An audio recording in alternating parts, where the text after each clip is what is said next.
de una población que nos está viviendo. ¿Ustedes tienen ese dato?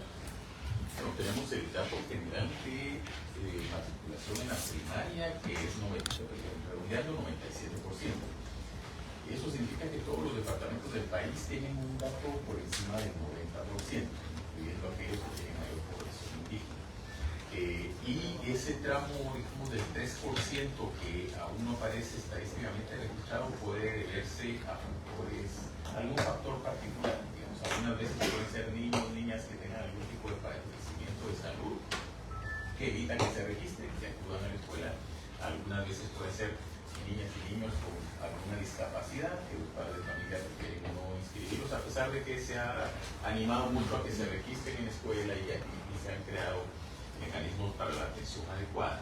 Pero digamos que a nivel de la primaria, en realidad la cobertura a nivel nacional está bastante lograda y son más bien casos específicos que tendríamos que establecer. Si pudiera haber una razón que no sea dentro de las mencionadas. Entonces sí, la cobertura tiene en la primaria, como saben, ¿verdad? En otros niveles hay déficits importantes, por ejemplo, en primario sí tenemos una cobertura bastante amplia.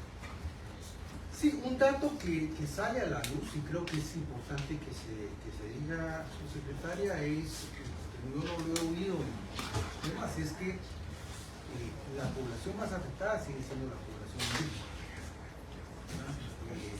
A mí esta gráfica pues es la que me simplifica, ¿verdad?, de la población maya blanca, ¿verdad? Tenemos la gran mayoría de población, ¿verdad? Estamos hablando de 1, 2, 3, 4, 5, 6, 7, 8, 9, 10, 11, 12, 13, 14, 15, 16, 17, 18, 19 núcleos poblacionales maya hablantes con retardo de población. Aquí estamos hablando fundamentalmente de la población que habla tequiteco, pocón, aguacateco, achín, chanchiteco, poctijacateco, quechí, cuspanteco, maya yucateco, cachiquel, zipacatense, che, ixil, poconchí, campobal, mam, acateco, chortí, chu, ¿verdad? Bueno, aquí vemos los 4 grupos indígenas hablantes más grandes del país están incluidos en estos que tienen retardo. Los quechís, los cachiqueles, los mames, ¿verdad? Están incluidos. Entonces, es evidentemente que por eso digo que el censo en alguna medida nos puede estar dando datos que se aproximan, pero que no se aproximan totalmente a la realidad cuando vemos, ¿verdad?, ya los grupos indígenas que se están viendo afectados. Si son la mayoría, seguramente es porque tenemos más centros educativos en áreas urbanas. Eso puede ser un tema de incidencia. Entonces eso a nivel proporcional pues ayuda a que la media se reduzca, ¿verdad? De estos 16.000 centros educativos, ¿cuántos son en áreas urbanas y que se pueden considerar como no indígenas? Viceministro, ¿tienen ustedes este dato? No indígenas. ¿Sí? El 60% de la población se reconoció como no indígena, la población escolar, ¿verdad? Como 60%, 41% para ser exacto, se reconoció como perteneciente a pueblo maya o a un pueblo indígena. ¿Esta fue autoidentificación? Sí, ese es el dato, exactamente. ¿De las niñas y los niños o de los padres? ¿Cómo fue? No, los niños. Ajá. Y hay un dato más para el análisis, porque creo que es importante tenerlo. Bueno, primero decir que el total de centros educativos de primaria es de 16.354, ¿verdad? Los fueron incluidos en el censo, como ya se dijo, fueron 16.303, ¿verdad? Es decir, que la gran mayoría está incluida. Luego, ese es un aspecto de carácter técnico en el que no tiene que ver, pero por ejemplo hay que recordar también que hay centros educativos del sector privado que atienden la primaria razones técnicas que no nos corresponden, que no están incluidos en el censo, pero digamos, si se incluyeran, obviamente también habría una variación del promedio común, considerando que típicamente los centros educativos privados presentan condiciones socioeconómicas mejores de la población escolar. Estamos hablando de cerca de 300.000 estudiantes de primer grado que podrían representar un movimiento en el número global, pero nada más como para agregar al análisis que ustedes están haciendo, que me parece que puede ser un elemento interesante. Sí, en esos centros habría que hacer el otro componente de la malnutrición y es el de la obesidad, ¿verdad? Y sobrepeso, porque también se está padeciendo enormemente, ¿verdad? Y en este tipo de centros se podría identificar este tema. Por departamento, secretaria, ¿tiene los datos que nos pueda dar?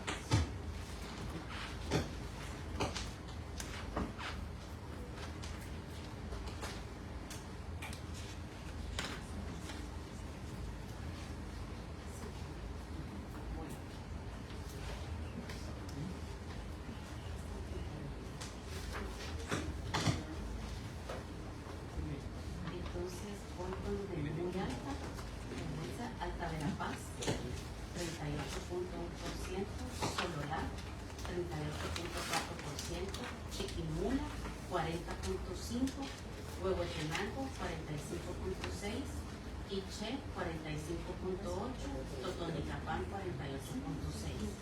Con alta prevalencia, Izabal con 25.6, Quetzaltenango 29.1, Baja Verapaz 33.3, Jalapa 34.1, Chimaltenango 35.9 y San Marcos 36.7. Con moderada, Guatemala 17.4, Retauleu 20.9, Petén 21.7, Zacatepeques 23, Zacapa 23.8, Xochitepeques 25.1 y con baja prevalencia, Ciudad de Guatemala 12.6, El Progreso 14.2, Jutiapa 15.8, Santa Rosa 16.1 y Escuintla 16.4. Porque es importante el tema metodológico, ¿verdad? Porque, por ejemplo, de estos 380.000 niños, ¿cuántos eran de la ciudad capital?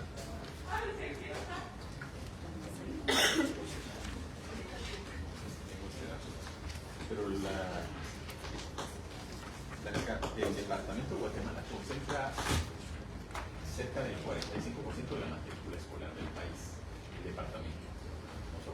Es que justamente, hace como, fíjense el ejemplo de la población no medida en centros privados, también una buena parte, si hablamos del 45%, seguramente la autoidentificación como indígena o no indígena de la niñez en Guatemala sube, ¿verdad?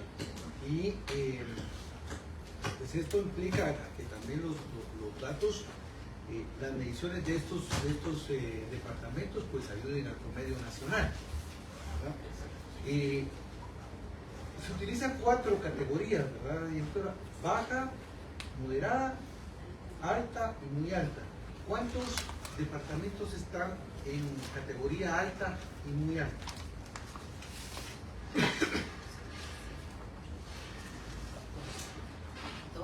En total están entre alta y muy alta.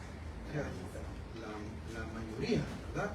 De estos, los más preocupantes es Baja Verapaz, Jalapa, Chimaltenango, San Marcos, Alta Verapaz, Solular, Chiquimula, ¿verdad?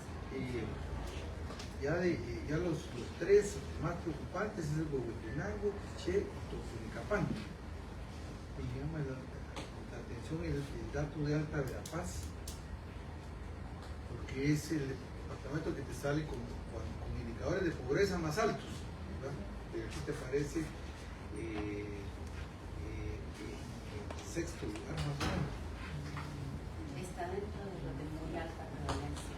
Sí, pero hasta el sexto en cuanto a la prevalencia, entonces me llama la atención porque siendo el departamento con mayor cantidad de pobres, pues es el Por región, ¿cómo estamos?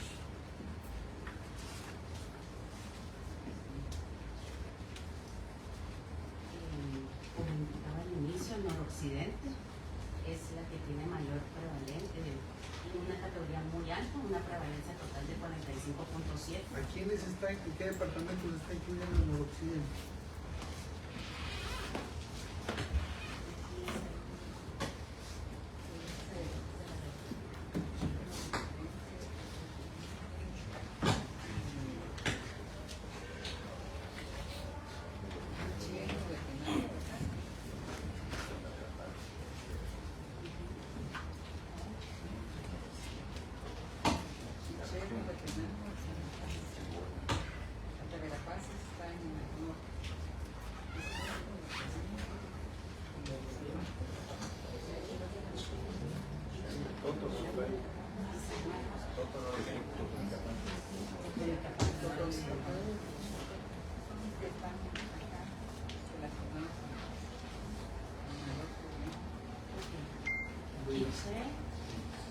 Totonicapán, Huehuetenango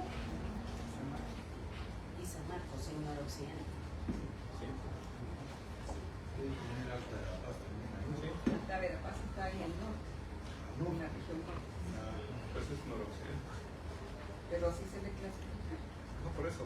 En el noroccidente tiene a Quiché, Huehue, Alta Verapaz, San Marcos y Toto. No, Alta tiene como norte. Norte. Ah. El norte aquí tiene a Petén. No, Petén se clasifica aparte. Se supone. ¿De quiénes tienen el norte? Baja y alta. Baja ya. Nororiente, Izabal, Chiquimula, Zacapa. Correcto.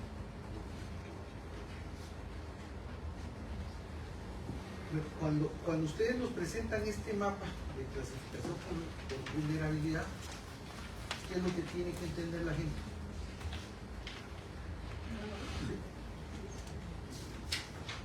Muy bien. Esta clasificación utiliza los colores del semáforo para que sea fácil de interpretar, ¿verdad? Por todos. Entonces, los que tienen color rojo son los que están en muy alta vulnerabilidad nutricional, son los que tienen las más altas prevalencias de nutrición crónica. Los que están como en color naranja son los que están con una prevalencia muy alta. Los que están en color amarillo son los que están en una prevalencia moderada, y los que están en color verde es una prevalencia baja, en relación siempre a lo que estamos conversando, que es la prevalencia de nutrición crónica como el indicador talla. Sí, sería bueno hacer esta extrapolación con población estudiantil censada por región. Yo creo que eso nos daría. También lo tenemos, solo que pues por cuestiones de la presentación, en este caso ya solo se presentaron de los departamentos, pero sí en los análisis también se va a presentar por región, utilizando los mismos colores, ¿verdad? Y para que la gente se está viendo por las redes sociales lo tenga claro, hay 6 departamentos con una prevalencia muy alta. Estos son Alta Verapaz con una prevalencia del 38.1%, Sololá 38.4%, Chiquimulas con 40.5%, Huehuetenango con 45.6%, Quiché con 45.8%, y el departamento con mayor prevalencia de retardo de talla es Totonicapán con 48.6%. Miren las mediciones de estos departamentos también por periodos. Yo creo que sería interesante también verlas para ver si la prevalencia en estos también se mantiene a esos mismos ritmos o no. Sí, también en los análisis también vamos a hacer la comparación por los diferentes, incluso al menos con el censo de talla del 2015, ¿verdad? Pero si uno quisiese, pudiera hacerlo en relación a todos los censos de talla, para ver cómo cada uno de los departamentos ha ido cambiando en cuanto a su prevalencia, ¿verdad? En este caso, en todos los departamentos ha habido una disminución tal vez no la que hubiéramos esperado o querido, pero sí ha habido una disminución en todos los departamentos. Y se van a hacer las comparaciones para presentarlas ya en los análisis completos. Sé que ya está más disgregado por municipios. En este, ¿verdad? sí. ¿Cuántos municipios nos aparecen en rojo? Ahora le digo.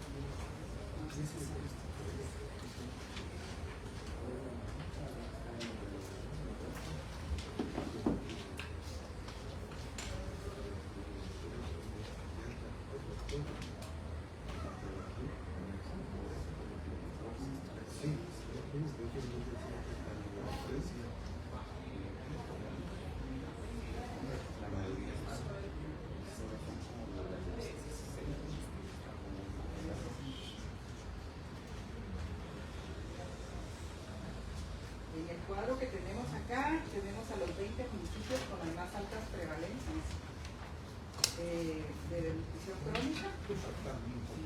Denos las cosas para que la gente vea cuáles son los municipios donde hay mayor prevalencia, que además tienen datos así alarmantes. Sí, en este caso los 20 municipios con las más altas prevalencias de retardo en talla son San Mateo Ixtatán en Huehuetenango con 73.8, San Juan Atitán, Huehuetenango con 69.6, Concepción Tutuapa, San Marcos con 67.2. También otra vez los primeros, por ¿Empiezo? No, pero San Mateo, San Juan Atitán. Sí.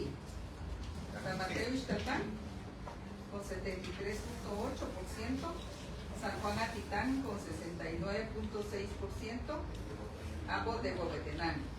Concepción Tutuapa, San Marcos con 67.2%, Colotenango, Huehuetenango con 65.1%, San Miguel Acatán, Huehuetenango con 63.7%, Santa María Chiquimula, Totonicapán con 62.5%, Cocotán, Chiquimula con 60.7%, Comitancillo, San Marcos con 59.5%, Santa Eulalia, Huehuetenango con 59.4%,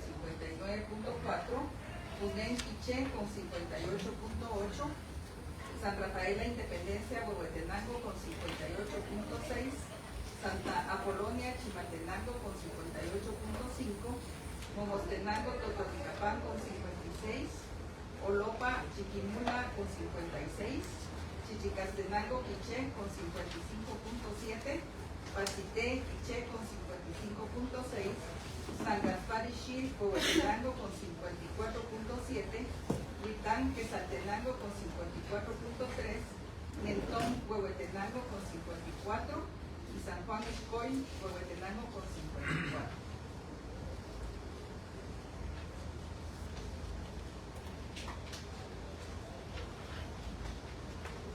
Si uno, ahorita vamos a ver qué se está haciendo en este siguiente tema, después de los resultados de datos.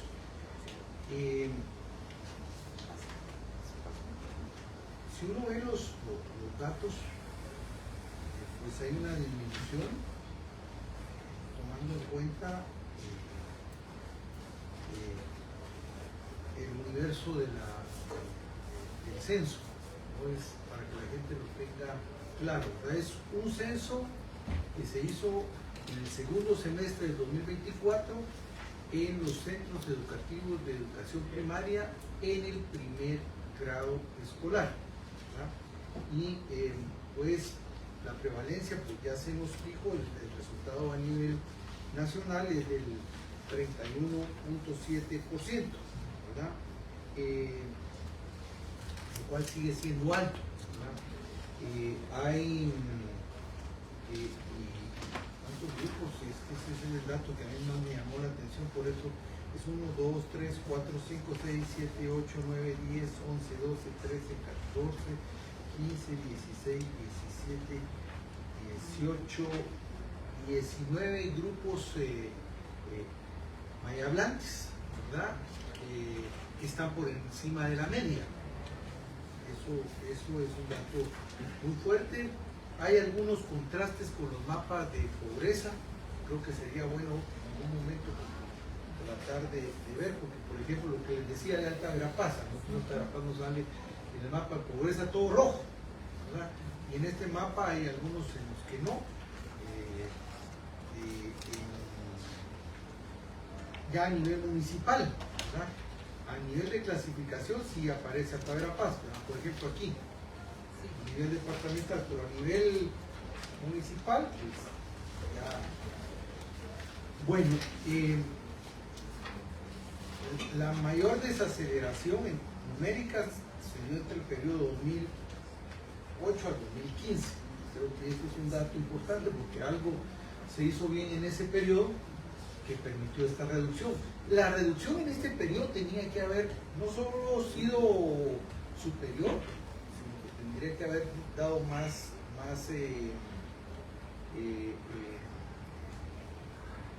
resultados positivos. ¿A qué me refiero? Es decir, con el grado de desarrollo de las fuerzas productivas de un país, estos temas pues, deben de acelerarse en cuanto a su evolución. Es decir, no solo bajó el porcentaje, sino que se desaceleró. ¿Por qué se desaceleró este tema? Eso es precisamente lo que tenemos que analizar, señor diputado, entrar en profundidad viendo qué es lo que realmente nos permitió que del 2008 al 2015 tuviéramos por decirlo así, una mayor desaceleración de la desnutrición crónica en relación al dato que tenemos de ahora, del 2015 al 2024. Como recién estamos saliendo con estos datos, pues ahora tenemos que entrar a esos análisis para poder identificar dentro de los diferentes periodos en los que se han hecho los censos de talla, qué fue lo que, por decirlo de alguna manera, como país, hicimos bien entre el 2008 y 2015 en relación a los 2015 y 2024. A mí solo se me ocurría también algo importante en este periodo y es el tema de la pandemia que tuvimos durante este periodo. Podría ser, pero eso realmente son análisis que deben de partir ahora que ya tenemos los datos de censo de talla. Sí, pero yo le digo, en función de varias cosas, ¿verdad? Uno, en función de el mismo desarrollo normal de las fuerzas productivas de un país, estos temas tienden a disminuirse. El otro tema también es el crecimiento y cobertura de la institucionalidad del Estado. Y el otro tema es los presupuestos con los que se cuentan. Si hay incrementos de presupuestos, o sea, debería de acelerarse este tema. En ese marco, y a sabiendas de que la idea es ir pensando desde la Secretaría de Alimentación Nutricional, ¿a qué se le apunta en cuanto a estrategia de nutrición? Estamos hablando que 18 grupos indígenas hablantes están por encima de la media. Si 12 del total de departamentos tienen una prevalencia alta o muy alta, ¿cuál es la estrategia de país actualmente que se está liderando para este tema? Hemos tenido nombres muy relevantes, ¿no? Como Hambre Cero en algún momento, el tema de Cruzada Nacional por la Nutrición, pero al final de todo, ¿cuál es la estrategia del actual gobierno en ese tema? Ya un año y pico me encima la tienen que tener listo. Bueno, evidentemente creo que todas las personas han escuchado para las causas estructurales, que es a lo que está vinculada la desnutrición crónica, es la iniciativa Mano a Mano, que coordina y lidera la señora secretaria junto al señor ministro de Desarrollo, ¿verdad? Que responde a las causas estructurales que sabemos que son reflejos de los indicadores de la desnutrición crónica. Y evidentemente... Vamos por parte de subsecretaria. Usted tiene ahorita 8 municipios funcionando el mano a mano. Dígame previo a que entrara mano a mano, cuál era su índice de desnutrición, y ahora que ya tiene un año y meses de implementado mano a mano, dígame cuál es el índice de desnutrición.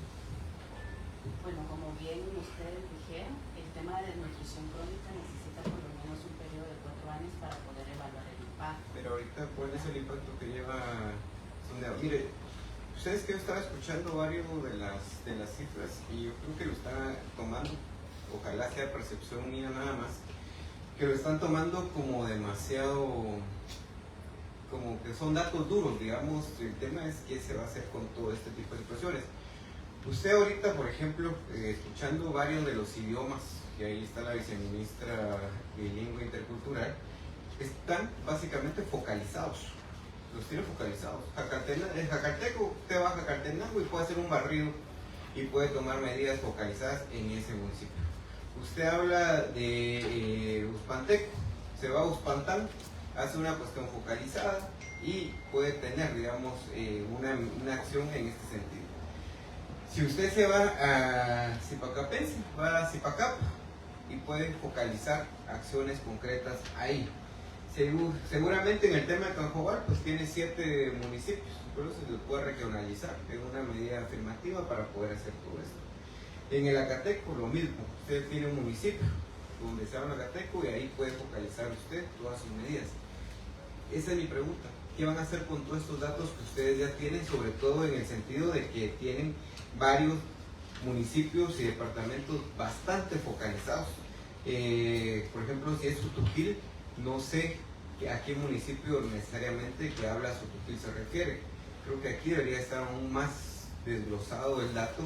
Si se está refiriendo a San Pablo de la Laguna, yo entendería que por ahí va a ir.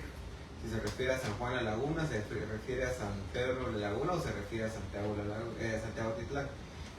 Lo mismo pasa con el Cachiquel. ¿De qué región del Cachiquel estamos hablando? ¿De la parte de Chimaltenango? ¿De la parte de Sololá? O sea, esa parte, subsecretaria y señores viceministros, creo que sí debería estar aún más desglosada para tener en cuenta qué acciones y qué actividades va a desarrollar y cómo lo va a finalmente coordinar interinstitucionalmente hablando, porque aquí entonces ya debería estar también el MAGA y también debería estar, y usted debería tener un tema comparativo con el tema de los mapas de pobreza, pero también con los mapas de inseguridad alimentaria y nutricional, porque entonces eso es lo que le va a llevar a tener ya una estrategia real de combate a la nutrición. Puede ser 4, puede ser 3, eso va a depender de la capacidad de Estado, cuánto tiempo puede llevar sacar a un niño o niña de algún grado de desnutrición o algún grado de inseguridad alimentaria y nutricional. El tema es que hoy por hoy ustedes tienen datos, los tienen bastante focalizados, pero yo sí quisiera ir más allá de eso. Yo sí quisiera saber qué es lo que van a hacer, porque al final del día, hoy por hoy, en lugar, y eso ustedes tienen claridad de eso, en lugar de ir mejorando los índices, lo que están haciendo es que van empeorándose aún más, y con esa descoordinación total que tienen en el CONASAM. Es una descoordinación total, cada quien hace lo que quiere y lo que puede en ese sentido. Si no, vea el desorden que hay del ministro de Desarrollo Social abriendo comedores solo para favorecer a Presto y seguirle dando negocios ahí. Pero yo sí quiero ir más allá, subsecretario, qué va a pasar con todo este tipo de situaciones, y sí quisiera tener claridad en los indicadores, en el sentido de, porque el presidente, y es un tema que nosotros vamos a pedir información, lo único que han ido a hacer es a decir, mire, tenemos 0 pisos de tierra, que eso también es un poquito falso, porque lo que están haciendo es básicamente tirar tortas de cemento en cuartos de las familias, no van más allá de eso. O sea, cuando se habla del tema de cero piso de cemento, de tierra, perdón, debería de irse más allá de eso, pero lo que hay ahorita es que si la casa tiene 4 cuartos, a las 4 cuartos les echan una torta de cemento, y si tienen un patiecito, a ese patiecito es al que le echan una torta de cemento. Eso es lo que hay ahorita. Lo que no han dicho cuánto cuesta cada torta de cemento, que es lo otro que está ahí. Pero, ¿qué otras acciones hay, digamos, para mejorar las condiciones de vida de la población? Porque creo que socializar una iniciativa con tantos bombos y platillos y sin tener realmente un tema de datos duros que lleven a decir que es una medida exitosa, lo que usted tiene es una cuestión publicitaria y no una estrategia de combate al hambre y la desnutrición. Se lo digo con este tema, subsecretario, porque usted misma está diciendo, con los municipios que usted tiene aquí y los municipios que están en los índices de pobreza y de seguridad alimentaria, ninguno de esos está en la iniciativa mano a mano. Ninguno. Digamos, de los que ustedes están socializando actualmente, que llevan dos. Llevan San Gaspar y Chile y Colotenango, que fue el otro que fueron, y Santiago Chimaltenango. Son tres de todo lo que está. Entonces, sí, el subsecretario sí quisiera ir más allá de esto. Con mucho gusto le podemos mandar la información con el comparativo que usted solicita, porque como bien le digo, es una iniciativa liderada por la señora secretaria y el señor ministro. Si me permiten seguir comentándole, evidentemente sabemos que hay fenómenos coyunturales que se deben también de abordar para poder evitar que se agudicen más los indicadores de desnutrición crónica. Y en ese marco, en el CONASAN, como ustedes saben, se han aprobado 2 protocolos, el cual estamos coordinando justamente, como usted indica, con los ministerios más vinculados a la seguridad alimentaria y nutricional, que es Salud, MAGA y MIDES también. Uno que se llama el protocolo de abordaje a la desnutrición aguda en los municipios con mayor carga de mortalidad y morbilidad, y el otro que es el protocolo de contingencia de hambre estacional, que se va más vinculado a todas las causas de la inseguridad alimentaria y nutricional, pero también con un objetivo de mitigar la muerte por desnutrición aguda. Vea, secretaria, varias cosas. Uno, bueno, ustedes mencionan el programa mano a mano. ¿Cuántos municipios tiene presencia? En este año tengo entendido que son 25 municipios. Pero ahorita, ¿cuántos tiene ahorita? No le tengo el dato, como le En digo. 8. En 8. ¿Verdad? 8, pero realmente con medidas publicitarias 3. Y es el programa estrella del gobierno.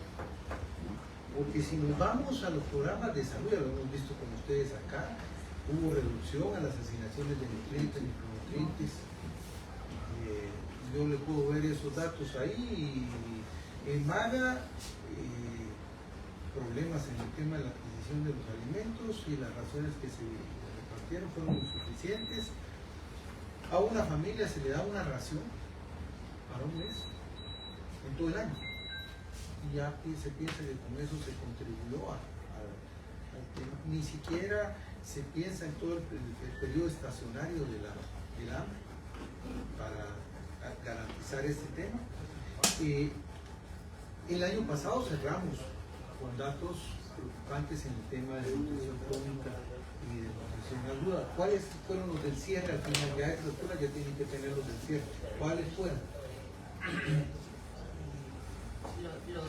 Los datos del Ministerio de Salud Pública del cierre, los oficiales, los datos de salud Ya cerraron pública 2024. de nutrición aguda.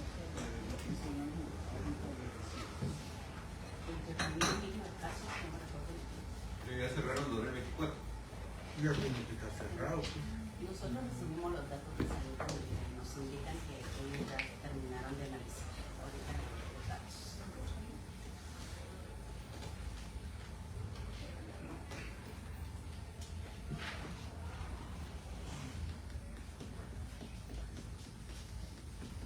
En la semana epidemiológica. 52 del año pasado. Bueno, a la semana epidemiológica 52 del año pasado, como ustedes saben, reportaron 23.500 casos de desnutrición aguda y eso. Sí. Y muertes. Las muertes, 126 fueron cerrados oficialmente. 126 muertes cerradas oficialmente. De todos aquellos casos que estaban pendientes de resolverse, sí, solo 8 fueron los que se sumaron a la la cantidad que había.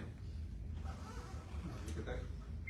Sí, porque en aquel momento cuando hicimos una citación, y estoy hablando de marzo, febrero, marzo acá, se hablaban de 118 casos y había como un marco más o menos de 300, 600 casos que estaban todavía en revisión en ese momento. De toda esa revisión, entiendo que el Ministerio de Salud entonces solo les reportó 8 nuevas muertes Sí, así para es. cerrar 2024. Así es. Hasta el...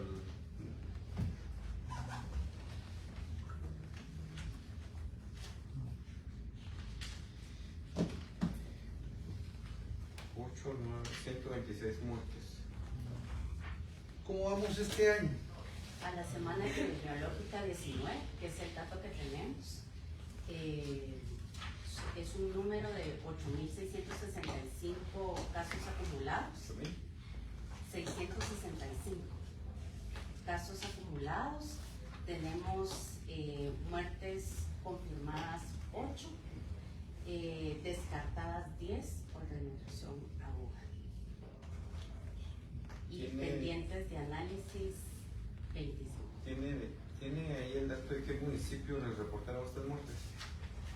Sí. ¿Qué municipios? Alta Verapaz, Huehuetenango, San Marcos, Por municipio. no tengo ahorita el municipio. Ah, pero dígame qué tratamos. Solo quiero ver un dato ahí, para ver si lo tienen o no actualizado. Estos son los departamentos y estos son los municipios. Gracias. Alta Verapaz, en Chajal, Chaval. en Escuintla, Nueva Concepción, San Vicente Pajal, en Jutiapa y Yupiltepec, en Huehuetenango, en Chantla, en San Marcos, en Tacaná y Zacapa, en Zacapa. Mire, solo, es que esto ahora sí me preocupa más todavía, Orlando, y creo que sí hay que citar el Ministerio de Salud Pública. Yo fui hace 3 semanas, un mes, a Retauleo. Y el día que yo llegué, acababan 3 días atrás de reportar un caso de muerte por desnutrición. Y usted no mencionó Retauleo, entre los departamentos que le reportaron ya. Eso a mí me preocupa porque al centro de salud al que yo fui, o al puesto de salud al que yo fui, la misma nutricionista, que aparte se la van a llevar de ese municipio que tiene 80 casos de desnutrición, se la van a llevar para San José la Máquina. Entonces van a dejar a un municipio que tiene altos índices de nutrición sin una nutricionista. Pero lo que me preocupa ahora es que ni siquiera las muertes por desnutrición están registrando, porque entonces si a usted me da 8, más esa que a mí me dijeron ahí son 9, no son 8. Y es gente del mismo Ministerio de Salud Pública la que indica que fue una muerte por desnutrición y que ya estaba reportada a la DRIS de Retauleo. Entonces, subsecretario. Como le indico, nosotros recibimos los datos oficiales a nivel central del Ministerio de Salud Pública y es lo que publicamos. Okay. Vamos a citar al Ministerio de Salud Pública porque no pueden ser tan irresponsables de no tener ni siquiera actualizados los reportes de muertes por desnutrición y que la misma gente que trabaja en los puestos y en los centros de salud están indicando que efectivamente han tenido esas muertes y que las han reportado. Si que ustedes hoy, por ahí en los reportes que tienen del sistema de registros, estas muertes no estén incluidas dentro de los reportes.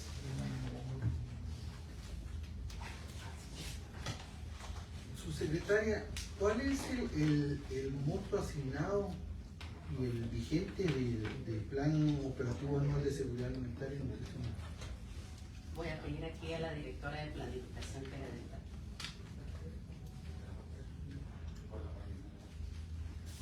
No lo tengo exactamente en mi mente, pero puede ser que sean alrededor de 11.000 millones o 12.000 millones de quetzales. Si usted me permite, lo solicito ahora y le doy exactamente el dato.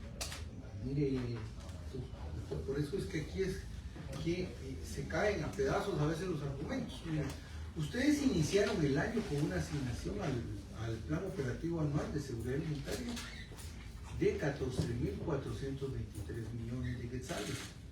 Sin embargo, ya le redujeron 1.578 millones de quetzales.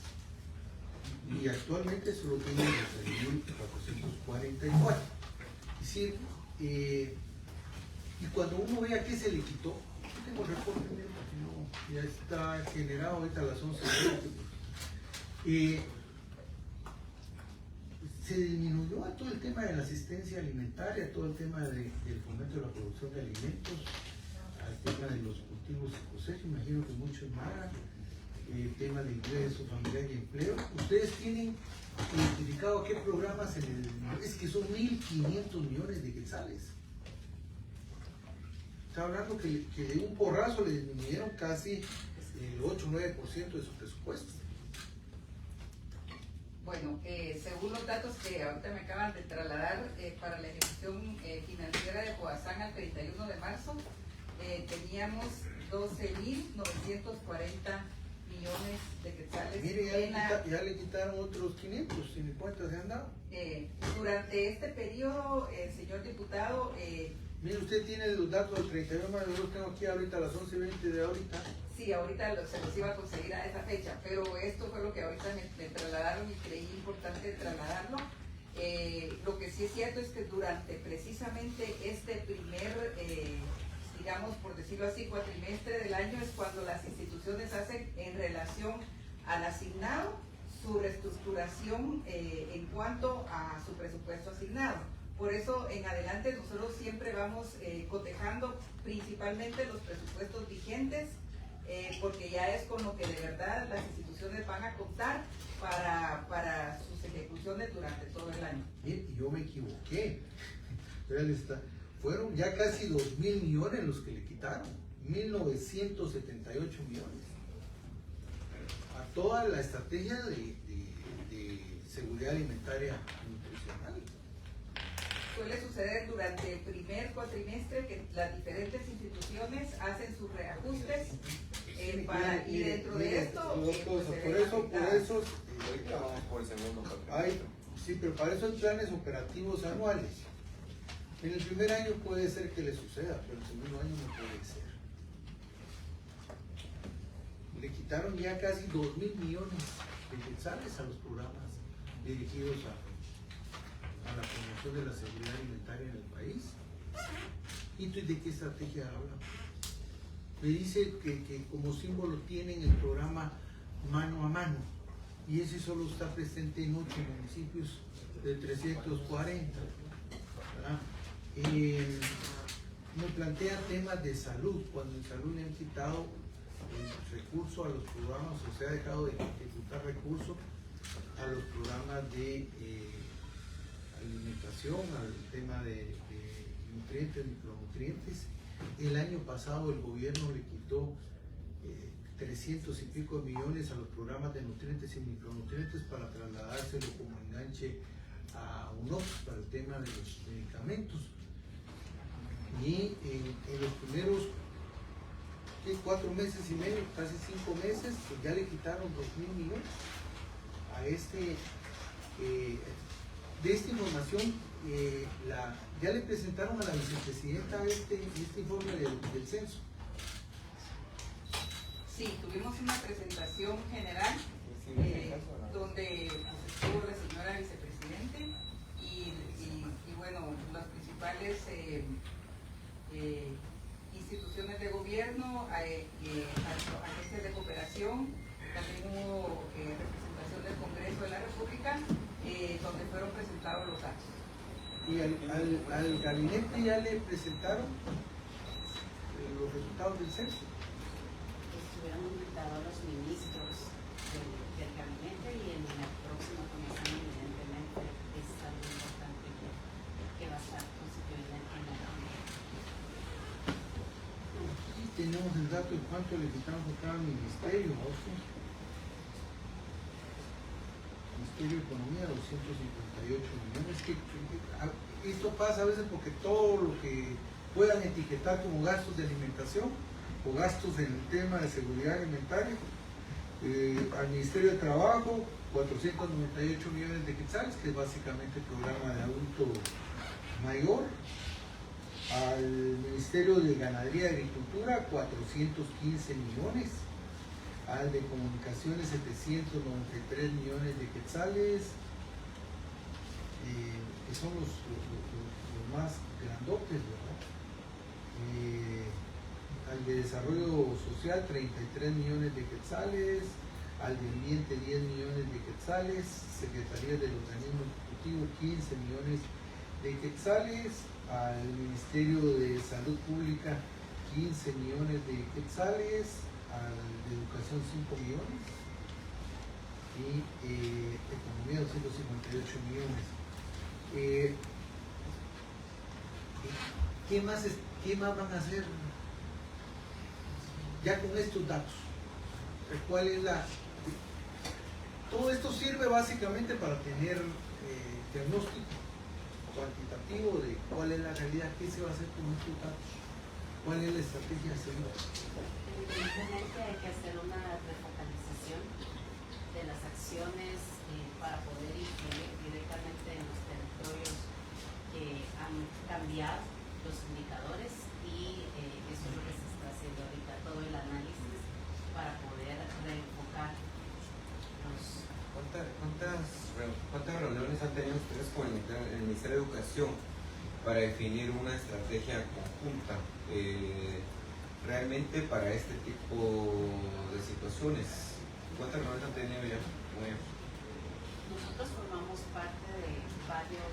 Es que mire, yo realmente con el tema del Consejo Nacional de Seguridad Alimentaria y Nutricional, yo no le veo mucha esperanza, ni a la vicepresidencia le hacen caso. ¿Qué podemos esperar? Que salga una coordinación de ahí. Pues si siempre veo uno que ahí en las redes y en los medios que la vicepresidencia pasa regañando todo el tiempo a viceministros, a ministros, a directores, a directoras, y no pasa nada. En lugar de mejorar la estrategia o de tener una estrategia primero, y en lugar de reducir las brechas de desigualdad, lo único que han estado haciendo es profundizarlas aún más. Y hay un desorden institucional bastante grave y bastante serio, que el tema del combate a la desnutrición, ya sea semilla o raíces, fue lo que menos hizo en el tema de abordaje hoy por hoy. Entonces, ¿qué van a hacer realmente, subsecretaria? ¿Qué podemos esperar para reducir esas brechas de desigualdad? Como le digo, ese censo al final del día, independientemente de si es por autoidentificación o si es por lo que sea, aunque no sé cómo un niño ya toma la cuestión de autoidentificarse, habría que ver cómo hizo la cuestión metodológica en ese sentido, pero con todo y eso hay datos duros, incluso algunas situaciones focalizadas.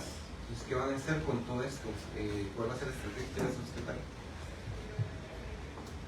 Como usted preguntaba de las coordinaciones, evidentemente tenemos diferentes espacios de coordinación, unos que son bilaterales con los ministerios, y el más grande pues es el CONASAN, ¿verdad? Pero siempre tenemos coordinaciones con equipos técnicos y a nivel de viceministros y subsecretarías técnicas para alinear las acciones que tenemos que hacer, no solo en el marco de cada uno de los protocolos aprobados en el CONASAN, sino también con temas específicos. Por ejemplo, en el tema del Ministerio de Educación, puedo hablar de que formamos parte de la mesa del PAE, y ahí evidentemente apoyamos con el análisis de datos y también con recomendaciones acerca de todo lo que hacen en la educación y la comunicación. Mire, su secretaria, dígale a la secretaria que vamos a pedir un informe de rendición de cuentas, porque es una secretaría que no viene a salir muy cara al Estado, 68 millones de quetzales, y todo es un funcionamiento, todo esto es contratos. Ustedes son no el brazo ejecutivo, pero sí la secretaría del consejo, que debería de estar detrás de todos los ministerios, identificando que se cumpla lo establecido en el CONASAN. Sin embargo, y está saliendo muy cara. Estaba revisando el presupuesto de la secretaría y todo es contrataciones.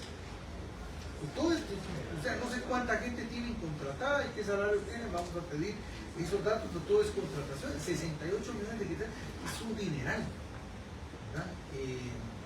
Para gente que su función es básicamente monitorear y tratar de incidir en las mismas instituciones para que esto sea. Nosotros siempre hemos dicho que el gran problema de la Secretaría es que al ser Secretaría los ministerios no le hacen caso. Y eso es un problema de diseño de la ley y este problema está en juego.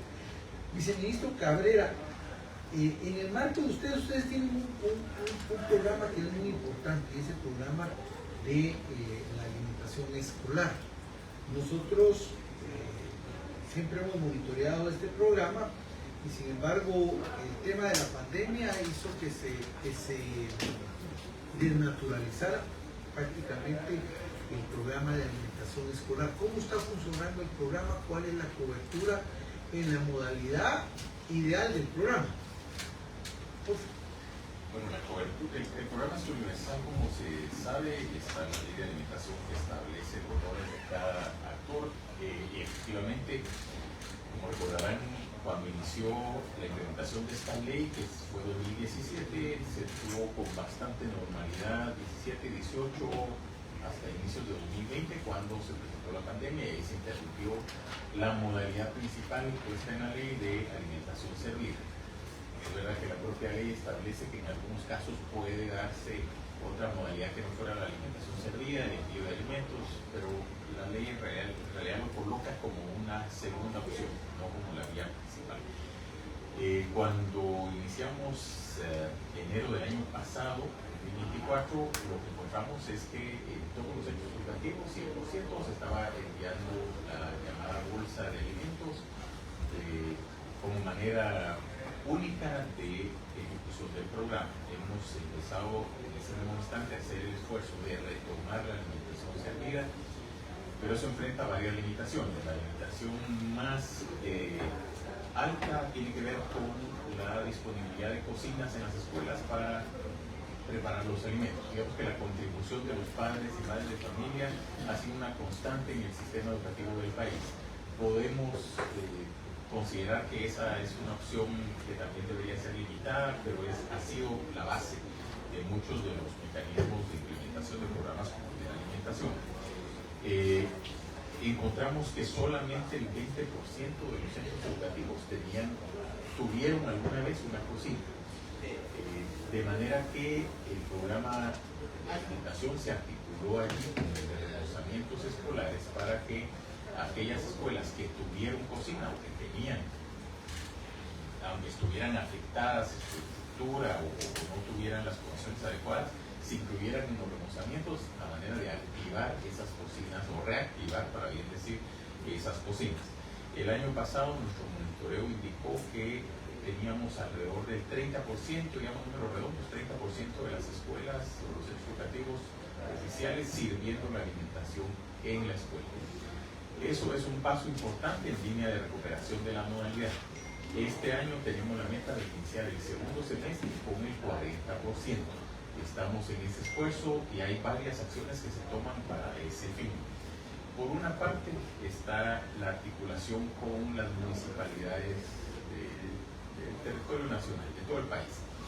La articulación con las municipalidades es muy importante porque, si ustedes recuerdan, la misma ley de alimentación establece que son las municipalidades las encargadas de construir las escuelas, que tienen las facultades, que pueden hacer cosas que el Ministerio de Educación no puede.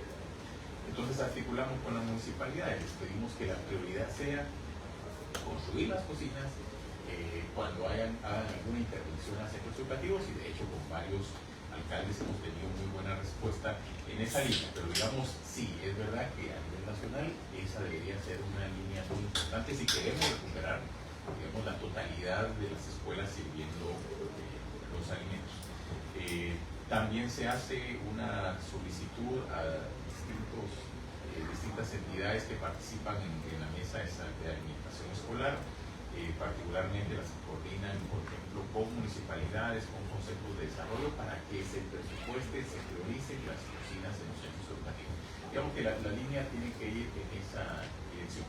pero sí entendemos que la modalidad principal tiene que ser la servidumbre. Hay una muy clara diferencia entre que los niños, las niñas puedan comer una vez en la escuela y que se lleven la bolsa de alimentos, que por varios factores que no voy a entrar ahora a redundar, a menos que usted lo considere necesario. Pero también ese es un esfuerzo que no es fácil de lograr. Sin embargo, vamos en esa dirección. El Ministerio de Educación, por su lado, está trabajando en el suministro de utensilios para las escuelas que tienen cocina, que están preparando los alimentos, con el fin de apoyar justamente ese fortalecimiento. Yo diría que aquí, diputados, hay que ver que este es un tema estructural, es un tema del conjunto del sistema, donde las precariedades acumuladas nos pasan una factura, y de lo que se trata es no solamente de que respondamos al momento actual, sino que tengamos una perspectiva también de largo plazo que nos ayude a privilegiar el programa de alimentación escolar para darle la magnitud y la contundencia que la ley estableció en su momento. Y termino diciendo que hay que recordar que el programa de alimentación escolar es considerado, de acuerdo con la propia ley, un complemento alimentario. Es decir, no es un tiempo de comida, no dan los recursos para eso, pero que sería interesante considerar una iniciativa de ese carácter que pudiera ofrecer al país una idea mucho más contundente. Sí, diputado, muchas gracias. Buenos días a todas, todos y todas. Primero, hemos visitado diferentes escuelas, me han encomendado visitar diferentes escuelas y hay diferentes problemas con respecto a lo que ocurre en las cocinas. Primero, ¿quién cocina? Las OPF no siempre se logran organizar bien para que puedan turnarse las madres, los padres para que lleguen a cocinar. Eso es uno. Dos, ¿cómo cocino sin agua potable? Porque entonces me va a presupuesto en comprar garrafones de agua porque ni agua potable llegan a las escuelas. Y aquí sí tendrían que trabajar de la mano. CESAN, MIRES, Alcaldía, Gobernador, Ministerio de Educación, etcétera, porque ni agua potable llegan. Entonces, ¿cómo vamos a cocinar si ni agua potable llega? Vamos a dotar de insumos. O sea, insumos no hay en este momento. Y es que no hay ollas, no hay cucharas, no hay cucharones, no hay paletas, no hay estufa, no hay gas, no hay pollo. Entonces, ¿dónde cocinan? Que toca entonces darles a las familias esa ración de alimentos que al final de cuentas no se lo va a comer solo el niño. No, ni modo que van a ver huevos y le van a decir, es que este me lo dieron para tu hermanito y no para ti. Te voy a dar solo a ti. ¿Verdad? Y esto es en unas visitas que hemos realizado en las escuelas, donde entonces hay que ver esto de manera estructural, pero de manera real y no aislada con todos los entes de Estado que deberían de estar trabajando, diputados, en ese sentido. Porque entonces, sí, hay pollo, pero no hay gas, pero no hay agua potable, pero no hay quien cocine, pero no hay con qué cocinar, no hay ollas, ¿verdad? Porque si bien es cierto, en la legislatura anterior se logró aumentar 2 quetzales más para la administración escolar, se va en cosas que no deberían de irse porque no hay cómo poder cocinar, ¿verdad? Y luego hacen firmar actas, y eso sí hay denuncias, donde no están dando lo que deberían de estar dando, pero si no firman lo que están, en teoría lo que les están dando, ni a eso les llega nada. Entonces, hay un monitoreo de parte del Ministerio de Educación, del CESAN, de qué acciones en conjunto están realizando y poder monitorear que se estén llevando a cabo. Porque a lo mejor hay cocinas ni dignas, a lo mejor, porque se robaron el piso del gobierno anterior. Pero si no tengo un pollo para cocinar, o una estufa, o un tambo de gas, entonces diputados creo que debería de irse por el monitoreo también a las instancias de gobierno que deberían de estar más atentas a qué está ocurriendo realmente en las escuelas para que estos 68 millones que maneja solo el CESAN no se vayan en contratación de personas. Gracias, diputados. Viceministro, bueno, el tema de la implementación de la alimentación escolar ha encontrado varios problemas, ¿verdad? Desde su inicio. Uno fue el tema de infraestructura, es decir, pocas escuelas tenían lo que se conoce como una cocina. El otro problema fue que al tema de la cocina había que agregarle el tema de utensilios, al tema de la cocina y utensilios había que agregarle cocineras y cocineros. No están ahí.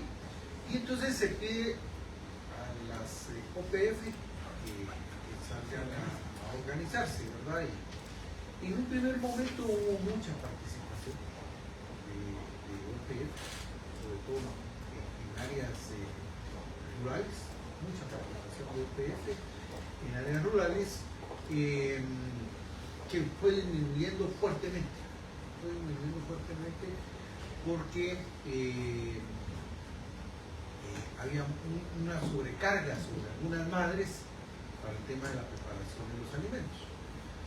En otras modalidades, algunas maestras asumieron el tema de ser ellas las cocineras y entonces 2, 3 horas de estudio se dedicaban más a cocinar que a dar clases, ¿verdad? En otros casos se contrataba un servicio y era el tema luego cayó el tema de la pandemia, entonces para mantener el programa lo que se hizo fue embolsar 68 quetzales porque era un tema de alimentos en una bolsita y entregarlo mensualmente a las familias, por eso desnaturalizó totalmente el programa. Usted dice que ya regresó el 30% a la modalidad de servicios servidos y que esperan cerrar el 40%. ¿Qué modalidad es la que se está utilizando? ¿OPFs cocinando? Sí, digamos en ese cerca del 30%, sí, son las mismas OPFs organizadas para cocinar, y otros no hay. En muy raros casos hay escuelas que alguna vez tuvieron un puesto creado como para cocinera o algo similar. Esa no es la norma en el sistema educativo del país, no se crearon esos puestos. Si ahora quisiéramos, por ejemplo, pensar en contratar cocineras, lo primero sería crear la posición, crear el puesto para apoyar. Pero nosotros justamente con cada asesores hemos venido trabajando justamente en esa línea, porque lo que vemos es que esto requiere medidas estructurales y son mayores, ¿verdad? Por monto. Si uno pensara en contratar, digamos, una cocinera por cada escuela, por poner un dato, pero tómense en cuenta que hay escuelas que tienen 900 estudiantes. Una cocinera no haría una gran diferencia. Hay cocineros que tendríamos que tener, no sé, 4 o 5, no lo sé. Pero no son la mayoría de escuelas, de hecho la mayoría de escuelas son pequeñas, son rurales, muchas de ellas son multigrado, tienen un número limitado de estudiantes. Entonces podría ser una, pero si pensamos, por ejemplo, en ese factor, sí los números se vuelven muy grandes. Si luego pensamos en la construcción, la edificación de una cocina equipada también, pero yo creo que como país tendríamos que hacer esa apuesta, porque de otra forma no vamos a salir, y eso sí que requiere un concurso muy importante, yo diría de otros dos actores, el Congreso de la República con sus facultades para emitir leyes, obviamente, pero también el conjunto de los municipios. Las municipalidades creo yo que tienen que tener un rol y obviamente van a plantearnos, no tenemos los recursos, entonces habría que anticipar cómo se puede destinar, por ejemplo, el presupuesto que se fuera específicamente para ese renglón, sí manejado por las municipalidades, que puede ser la forma más efectiva por descentralización, pero específicamente destinado a la construcción de cocinas. Si hiciéramos un plan así por 5 años, digamos 5 años, puede ser que en realidad queremos un cambio sustantivo al sistema, ¿verdad? Pero bueno, por ahí van nuestras apuestas, pero sí reconocemos los aspectos que ustedes han indicado y lo que el Ministerio de Educación orienta a los centros educativos es que con base en la ley, las OPFs, no los maestros, las OPFs libremente determinen si se organizan para ofrecer la alimentación servida o si mantienen la bolsa, ¿verdad? No obstante, les sugerimos que sea la primera, pero bueno, entendemos que también algunas veces los padres de familia deciden que se mantenga la bolsa. Mire, viceministro, primero creo que el Ministerio de Educación debe recuperar la rectoría del programa de alimentación escolar, por principio. Segundo, ya debería haber una evaluación del funcionamiento de este programa. Hasta el día de hoy no hay una evaluación que a usted le diga cuáles son las debilidades y cuáles son las fortalezas del programa de alimentación escolar. algo que no se ha dicho, pero creo que sí es oportuno decirlo, es que también este programa en algunos lados, no en todos, pero en algunos lados se ha convertido en un negocio rentable para algunos proveedores. Usted cuando revisa el tema de proveedores se encuentra constructoras llevando alimentos a escuelas. Usted encuentra farmacias llevando alimentos a escuelas. Encuentra librerías proveyendo de alimento a las escuelas, porque se ha vuelto un business para mucha gente. Y lamentablemente han habido actores que han ido generando esa perversidad dentro del mismo programa de alimentación escolar. Incluso hay documentados donde escuelas donde hay cocinas, pero si dan la comida servida en la escuela, se rompe el negocio. Entonces prefieren levantar un acta con todos los padres de familia y decir, mira, no hay cocina, entonces preferimos que sigan dando la bolsa de alimentos. Y entonces el impacto que se busca del programa de alimentación escolar es que ahí lo que hay, subsecretaria y viceministro, es que el programa de alimentación escolar lo que busca es reducir los índices de desnutrición dentro del sistema escolar, y además que era un tema para que también los estudiantes pudieran llegar a las escuelas.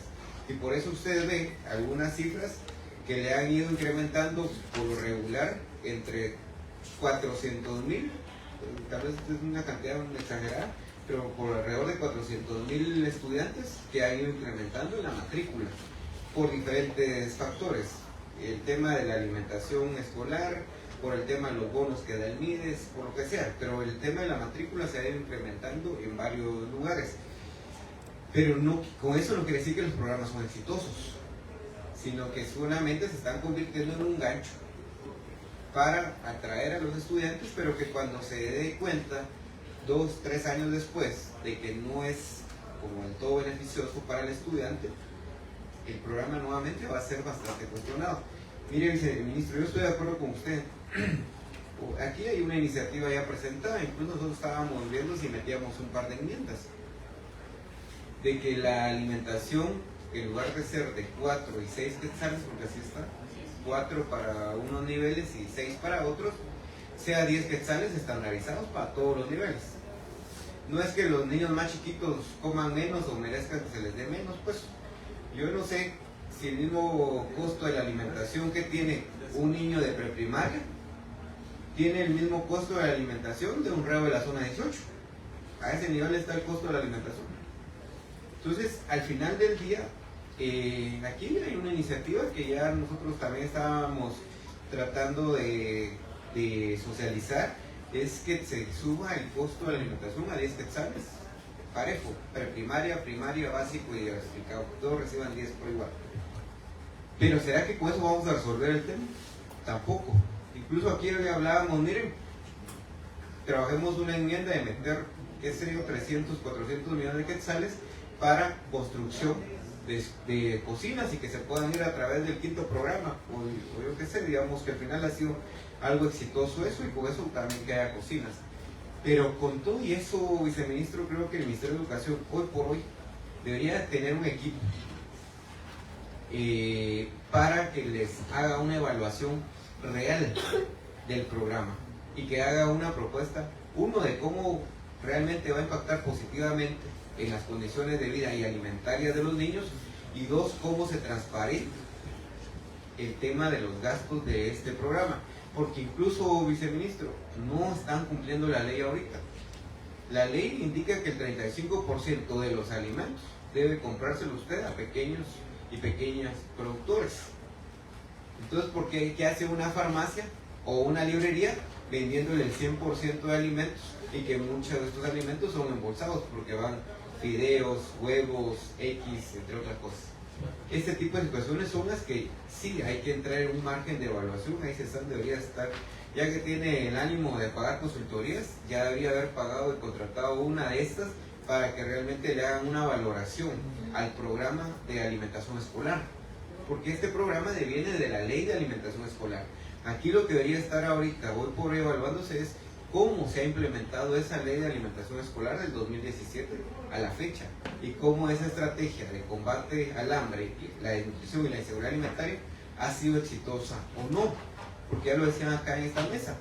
A un niño le dan hoy su bolsa de víveres en un día o 2 días se acabó, porque no sirvió para alimentarlo a él durante 30 días, sirvió para alimentar durante 2 tiempos a una familia de 5 o 6 personas. Entonces ahí es donde su programa empieza a no ser exitoso, y pues también tiene esta parte de estos datos al final del día. Entonces yo sí lo que le quisiera pedir, el viceministro Cabrera, es que ustedes puedan generar un proceso junto con CESAN de la evaluación que sí debe tener este programa, y cuál va a ser una propuesta y una apuesta, por lo menos en un plan de 10 años, para que realmente este programa de alimentación escolar pueda ser bien implementado. Porque va a tener la cocina y después la cuestionante va a ser: no tengo cocinera, va a contratar a la cocinera, después le van a emplazar al ministerio y después se va a volver un tema de problema. O sea, aquí la idea es que realmente se haga una valoración de el éxito y cómo hacer una proyección, un plan de implementación de este programa, que en algunos lados sí está siendo exitoso. Hay varias escuelas que yo conozco, de unas que hemos estado apoyando ahora, que sí están sirviendo el desayuno o básicamente la refacción, o le dan comida a los niños dentro de la escuela. Mal fue aquella imagen del presidente dando bananos con tortillas. En balde paga 5 fotógrafos de 30,000 cada uno para que le tomen una mala foto. Pero básicamente eso es el programa de alimentación escolar. Pero creo que sí, se ministro esa evaluación y esta parte de las valoraciones al programa sí hay que hacerlas necesariamente para que de ahí en adelante se pueda tener una cuestión estratégica. Si no, vamos a seguir con el mismo cuestionamiento, la misma cuestión, le vamos a subir a 10 quetzales. Yo espero que si no es en el periodo extraordinario, que sea durante el periodo ordinario, se le va a subir a 10 quetzales a la alimentación. Eso casi es un hecho. Pero el tema es de que cuáles van a ser los impactos del programa en ese sentido. De acuerdo con usted, yo diría que no es tan difícil para nosotros hacer una evaluación, porque es nuestro día a día. Y justamente todos los problemas mencionados por usted los vivimos, los conocemos. Y por eso es que nuestro planteamiento es que esto requiere una salida estructural, no son medidas aisladas. Digamos, la ley que está vigente nos da, obviamente ya marcó varios pasos adelante en el tema, pero no es suficiente, ¿verdad? Ojalá se haga el incremento, pero como bien se dijo, eso va a resolver un problema, no va a resolver los otros. Tenemos que encontrar cosas que estamos totalmente de acuerdo, y de acuerdo con sus valoraciones. Yo lo único que agregaría, diputado, es que lo que estamos viendo ahora es el acumulado, ¿verdad? No es que el año pasado se cambió algo para mal, sino más bien el año pasado se inició un proceso de recuperación, y el tema que usted mencionó al inicio, que me parece es totalmente relevante, es el tema de la rectoría, que es también nuestra lucha cotidiana. Pero de acuerdo con ustedes, confiamos en que en un plazo no muy largo tengamos esas propuestas en conjunto, Congreso, Ministerio, Ejecutivo, para dejarle al país una salida consistente y duradera, que creo yo que era el propósito de la ley de 2016, y que avanzó en una buena medida, pero nos hace falta claramente otro trabajo para muchas gracias. Bien, para ir viendo algunas cosas, bueno, comentarle a la gente que nos sigue que se está trabajando en la iniciativa de ley, el tema de cocinas, liderado por el diputado Jairo Flores, ya está en coordinación con el ministerio, que es básicamente para darle a los problemas estructurales de la infraestructura en la educación. Ministro, viceministro, hay cosas que se pueden avanzar, para tratar de tener mejores resultados. Deberían de evaluar el tema de la contratación del servicio para que llegue a las escuelas. Al final de cuentas puede carecer un poco el costo, pero al final de cuentas nos garantizamos que los niños tengan ese tiempo de alimento en las escuelas, que es el propósito de la ley. La ley no es, mire, llévese 68 quetzales en una bolsita y repártalo entre los 5 familiares de la familia. Un día les dura, ¿verdad? Ese tema, creo que hay acá algunas iniciativas de incrementar el monto destinado, pero creo que hay hay que mejorar la implementación de lo que ya se tiene, ¿verdad? Porque en algunos casos se ha vuelto un negocio para algunos maestros también, todo ya resultan con motos, cosas por el estilo, ¿verdad? Porque se hacen cargo desde la cuestión, pero hay que mejorar este tema. Dice subsecretaria, solo con una duda, no se contempló medición de peso en el censo. No se contempló, sin embargo, una iniciativa del Ministerio de Educación, ellos tienen datos recientes de los indicadores de peso plano, que es el indicador actual del estado nutricional de los escolares, lo cual es muy interesante porque evidentemente muestra cómo debemos de abordar también la malnutrición por exceso, ya que tenemos índices bastante altos en nuestros escolares. ¿Hay algún dato? Es que en el tema ese, que a mí me parece, ¿verdad? Si hicimos el esfuerzo de tirarnos un censo de talla, ¿por qué no agregarle el tema del peso? Que son los dos indicadores antropométricos fundamentales, ¿verdad? El de peso de talla, como le digo, es un mandato del Ministerio de Educación, lo han realizado, ya hay una publicación, ¿cierto? Viceministro, y sí hay un dato, pero yo mejor le cedo la palabra. No tengo el dato en este momento, diputado, pero sí hay, digamos, porque la ley establece que el Ministerio debe hacer estudios de talla y peso. Ahí sí los dos factores, esos no son censos, obviamente, esos son muestras, ¿verdad? Se realizan periódicamente. Si usted gusta, con placer le compartimos el último informe. Obviamente no va a distar mucho, digamos, de lo que estamos hablando ahora, pero sí, podemos con gusto compartir. Y si teníamos ahí a la gente haciendo la medición, nada nos costaba ponerle una báscula ahí a la par para que nos facilitara este tema y hubiéramos tenido una cuestión más integral. Que son datos fundamentales para el tema de medir la desnutrición. Subsecretaria, en el marco de esto, pues usted nos dijo que el programa Mano a Mano es el programa estrella del gobierno y que algunas coordinaciones interinstitucionales. Algo más específico que se pueda medir, que el gobierno está implementando en el tema de la lucha con la nutrición. Desde la CESAN se elaboró y se va a presentar en el próximo CONASAN. Es un plan que integra las iniciativas tanto que van enfocadas a la parte de las causas estructurales, la parte coyuntural, que son todos los cambios climáticos y de nutrición aguda y emergencia. Entonces, eso le podría yo decir desde la Secretaría de Seguridad Alimentaria, que evidentemente va a tener indicadores de resultados de procesos y que se va a estar monitoreando desde el CONASAN.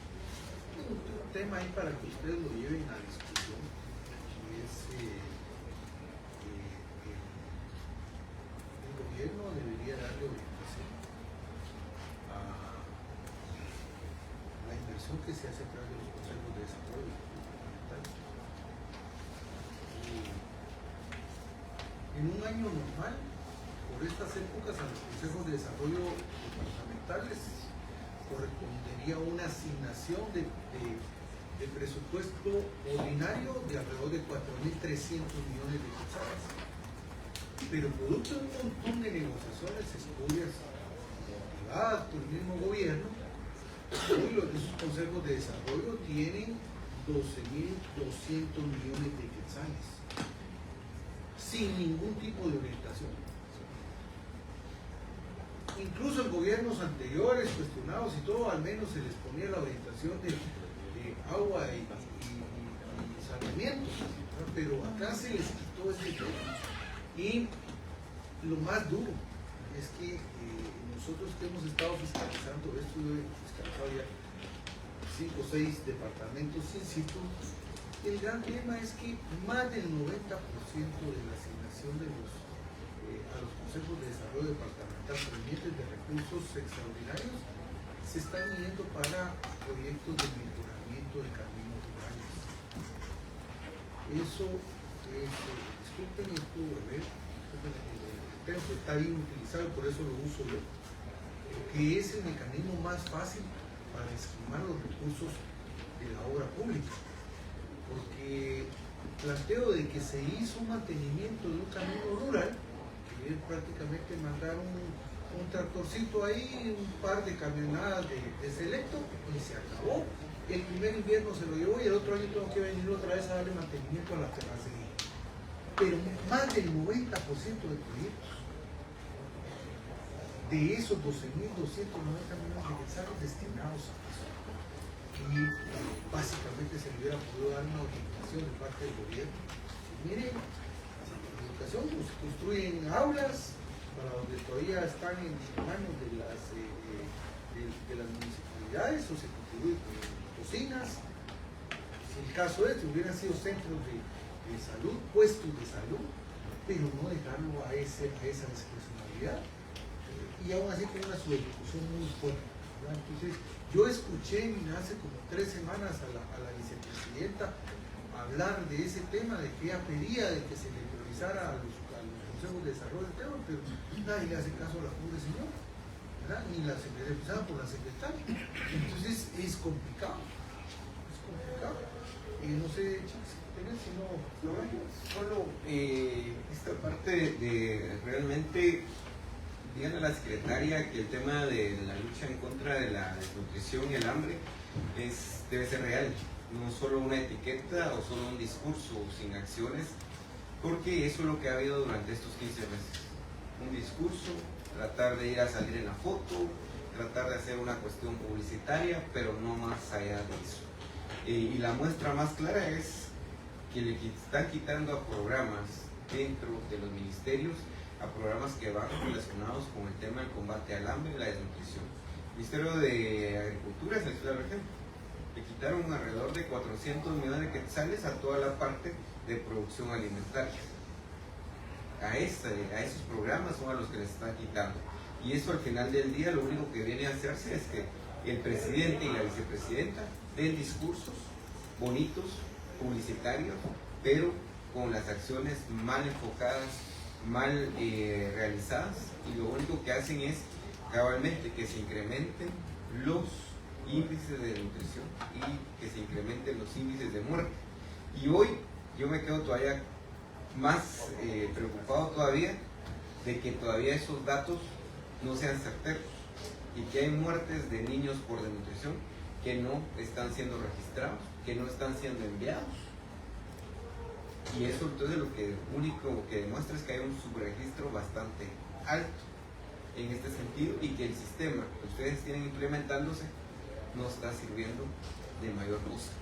Y lo más preocupante todavía es que el CONASAM solo es una reunión para ir a tomar té, café, ir a ver a la vicepresidenta, a los que quieren ir, porque hasta eso ha pasado, que hay ministros y viceministros que cuando los convocan para el tema del CONASAM ya ni siquiera van. Y en algunos casos, incluso a nivel departamentales, directores y directoras de las instituciones que deberían de participar en los consejos departamentales ni siquiera van. Mandan a alguien que encuentren por ahí, es el que mandan a acudir a la reunión, porque han pasado en varios departamentos ya. Entonces, este tipo de situaciones son las que muestran que tenemos un gobierno bueno, mal enfocado, y donde el niño y las niñas pareciera ser que no es el interés de ellos. Entonces, para finalizar, subsecretaria, no estamos viendo acciones en torno a la reducción de otro componente de la población. Y esto el tema de sobrepeso y la incidencia que está teniendo es enorme. Si nos vamos aquí y nos vamos a los colegios y a los institutos privados, ahí nos va a salir un dato enorme. La malnutrición en el caso de sobrepeso y la obesidad en la niñez es enorme. Y hay que recordarse que eso es el preámbulo pues, de las enfermedades crónicas no transmisibles hacia adelante. Tampoco se está haciendo nada, subsecretaria, en campañas informativas, ni siquiera en eso. Ni siquiera en eso. Para llamar la atención en torno a esos dos problemas, sobrepeso y obesidad y desnutrición, ni siquiera eso. Ausente el tema de comunicación en ese tema, entonces sí es importante poner atención a estas, sobre todo con todo el presupuesto que tienen ustedes para funcionamiento. Pero bueno, vamos a seguir platicando. Viceministro, si nos puede mandar los datos estos de peso y tal, porque estos nos van a servir. Y nosotros pues vamos a presentar un par de iniciativas en el marco de fortalecer el combate a la desnutrición, sobre todo de la niñez guatemalteca. Entonces les agradecemos su presencia, vamos a concluir a las